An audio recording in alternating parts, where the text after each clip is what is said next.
क्या आपको पता है, जब हम बुद्ध वंदना करते हैं तब तीन रत्न बुद्ध, धम्म और संघ की शरण 3 बार गच्छामि क्यों कहते हैं? इस परंपरा की जड़ एक प्राचीन घटना में मिलती है।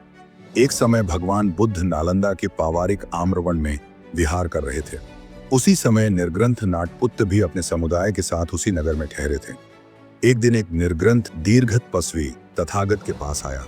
उसने बताया कि निर्ग्रंथ नाटपुत्त पाप कर्म का नहीं, केवल दंड का विधान बताते हैं और 3 दंडों में काय दंड को सबसे दोषयुक्त मानते हैं।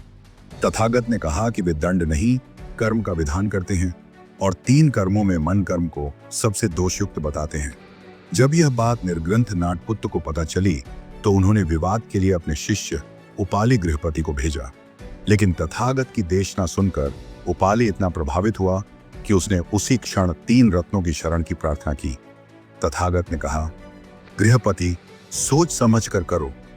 यह सुनकर उपाली और गहराई से प्रभावित हुआ।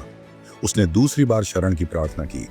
तथागत ने फिर कहा, लंबे समय से तुम्हारा कुल निर्ग्रंथों के लिए अन्न जल का आधार रहा है। यह मत समझना कि अब उन्हें पिंड नहीं देना चाहिए। उपाली का विश्वास और दृढ़ हो गया। जब उसने तीसरी बार प्रार्थना की तभी उसे बुद्ध, धम्म और संघ की शरण दी गई। वहीं से यह परंपरा स्थापित हुई कि शरण सोचकर, समझकर और दृढ़ निश्चय से ली जाती है। सोच समझकर 3 रत्नों की शरण लेने की यह परंपरा बुद्धकालीन है। इसीलिए आज भी बुद्ध वंदना में 3 रत्नों की शरण 3 बार ली जाती है। बुद्धम शरणम गच्छामि, धम्मम शरणम गच्छामि, संघम शरणम गच्छामि।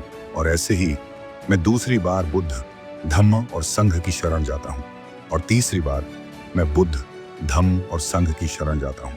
तो अब अगर कोई आपसे पूछे 3 रत्नों की शरण 3 बार क्यों ली जाती है, तो आप शांत मन से बस इतना कह सकते हैं, क्योंकि शरण कोई शब्द नहीं, यह एक समझ है, एक जांच है और एक दृढ़ निर्णय है।